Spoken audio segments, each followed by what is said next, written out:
Merhaba arkadaşlar. Bugün badem bahçesi tesis edilirken yapılması gereken hazırlık ve yatırımlar üzerine konuşacağız.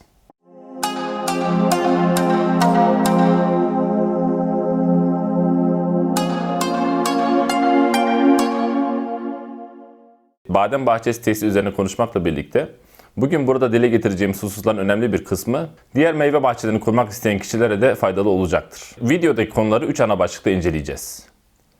Dikim öncesi hazırlıklar, dikim ve hemen sonrası yapılması gerekenler, uzun ve orta vadedeki olası ihtiyaçlar. Bahçe tesisine karar verirken göz önünde bulundurmanız gereken ilk önemli unsur iklim olmalı.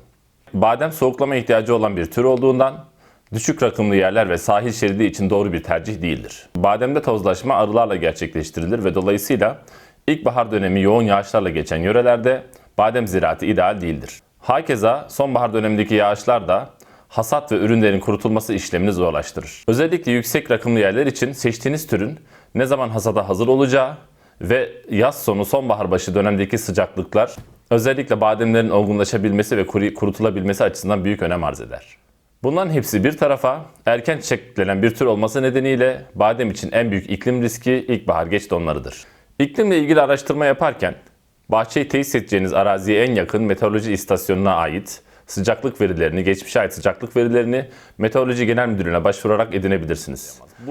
Bu veriler fikir vermekle birlikte tek başına kararla ilgili yeterli doneleri sağlayamaz. Civarda yaşayan ve çiftçilikle uğraşan kişilerle temasa geçerek arazinizde herhangi bir mikro iklimin yaşanıp yaşanmadığını öğrenmenizde ve teyit etmenizde fayda var. Nisan ve Mayıs aylarında özellikle rüzgarsız ve bulutsuz gecelerde sabaha karşı arazinize giderek zeminin hemen üzerindeki ve 3-5 metre yukarıdaki hava sıcaklıklarını ölçerek mukayese edip araziniz üzerinde herhangi bir inversiyon tabakası oluşup oluşmadığını test edebilirsiniz.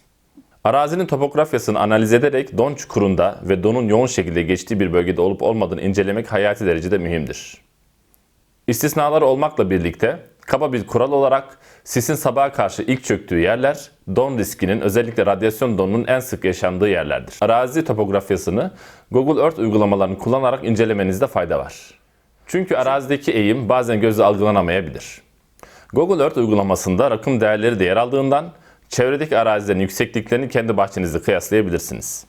Ayrıca açık arazideki hava koşullarının köy ve kent merkezlerindekinden çok daha çetin ve soğuk olacağı unutulmamalıdır.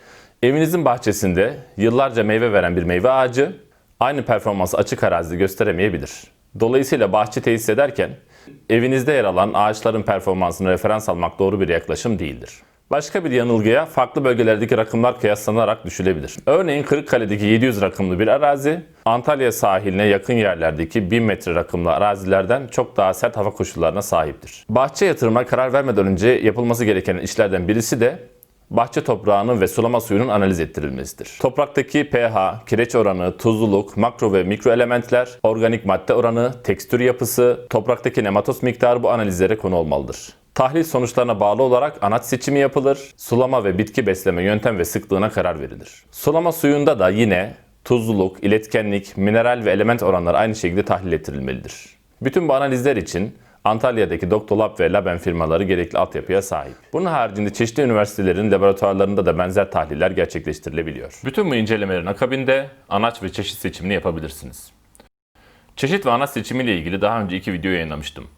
Bu videoların linklerini açıklamalar bölümünde paylaşıyorum. Çeşide karar verdikten sonra kesinlikle ürün numunesini bulun. Hatta mümkünse bölgenizde yetiştirilmiş numuneler bulmaya çalışın. İç oranına, rengine ve tadına bakın ve olabildiğince pazarını araştırın. Seçtiğiniz çeşit ve anaca bağlı olarak dikim sıklığınızı belirleyin. Bu kararı alırken anacınızın sürme gücü, çeşidinizin gelişim şekli, bölgenizdeki ortalama vejetasyon süresi, uygulamayı planladığınız terbiye sistemi, hasat ve mekanizasyon yöntemlerini göz önünde bulundurun. Dikim sıklığını belirlemeniz kaç adet fidan sipariş edeceğinizi ortaya çıkarır. Aradığınız çeşidi doğru zamanda ve doğru anaç kombinasyonuyla bulabilmeniz adına fidan siparişini son ana bırakmamanız lehinize olacaktır. Tüplü fidan sipariş ettiyseniz öngördüğünüz adetten %5 fazla sipariş etmeniz olası fidan kayıplarında işinizi kolaylaştırır. Tüm bu aşamalardan sonra artık bahçenizi hazırlayabilirsiniz. Arazideki toprak çok derin sürülmeli ve varsa şayet pulluk tabakası patlatılmalıdır. Bu şekilde ağaçların kök gelişimi ve köklerin yayılımı kolaylaştırılır. Patlatılmış toprakta motorsuz el aletleriyle kolaylıkla fidan çukurları açılır ve bu şekilde dikim süreci de basitleştirilmiş olur. Bahçe yoğun yağış alan bir bölgede veya sel güzergahındaysa toprak tesviye edilerek fazla suyun drenajı sağlanmalıdır.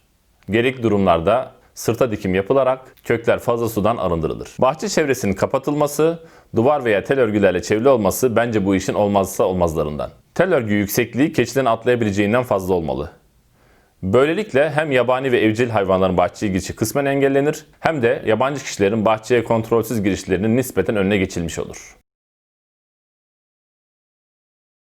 Özellikle klon anaç tercih edecekseniz fidanlarınızı sabitleyebileceğiniz herekler tedarik etmeniz gerekecek. Hereklerin önemiyle ilgili daha önce bir video hazırlamıştım.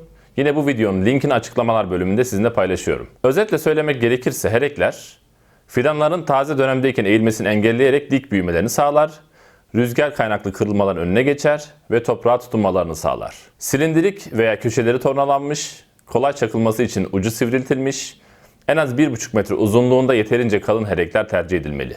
Herek konusu hafife alınmamalı ve ciddi bir yatırım kalemi olarak görülmelidir. Tedarik ettiğiniz fidanları bahçeye dikmek ciddi ve meşakkatli bir iş. Şayet büyük bir bahçe kuracaksanız sıradan yevmiyeciler yerine bu alanda tecrübeli bir dikim ekibiyle anlaşmanızda fayda var. Dikim ekibine yaptıracağınız işleri detaylı bir şekilde tarif edip fiyat almak, sonra da bu meşakkatli işlerle yeniden uğraşmanızın önüne geçer. Dikim ekibinden birazdan sayacağım işleri isteyerek anlaşabilirsiniz. Dikim aralığının ve noktalarının doğru şekilde hazırlanıp işaretlenmesi, fidan çukurlarının hazırlanması, çukurlara organik gübre ve leonardit benzeri maddelerin atılması, fidan aşı noktalarının güneye bakması ve aşı noktalarının dikim esnasında toprağın en az 10 cm yukarısında bırakılması, diğer bir ifadeyle derin dikim yapılmaması, aşı bandının çıkarılması, dikimden hemen sonra aşı bantlarının çıkarılması ki unutulan aşı bantları benim bahçemde fidan kayıplarına maalesef sebep oldu. Herek çakılması ve fidanların hereklere bağlanması.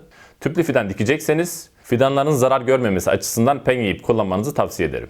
Ve elbette mümkünse son olarak fidan dikim ekibinden isteyeceğiniz şey can suyunun verilmesi oldu. Dikim ve hemen sonrasında yapılması gereken işlerin başında sulama altyapısının kurulumu gelir.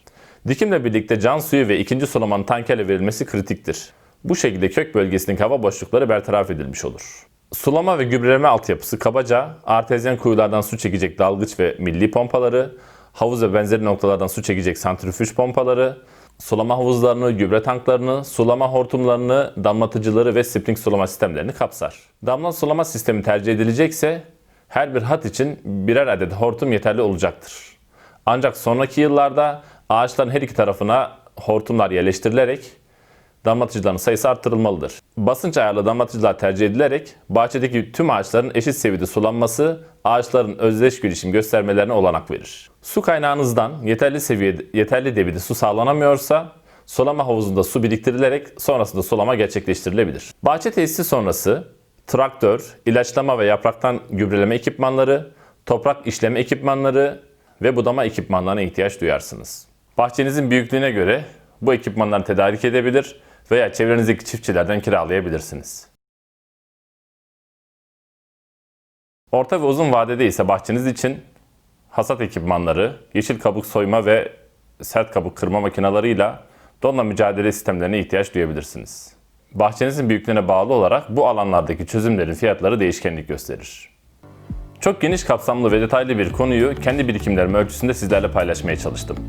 Eksik kaldığını düşündüğünüz veya benimle aynı fikirde olmadığınız konular varsa lütfen yorumlar bölümünde benimle paylaşın. Videoyu beğenmeyi ve şayet abone değilseniz kanalıma abone olmayı unutmayın. Güvende kalın, hoşça kalın.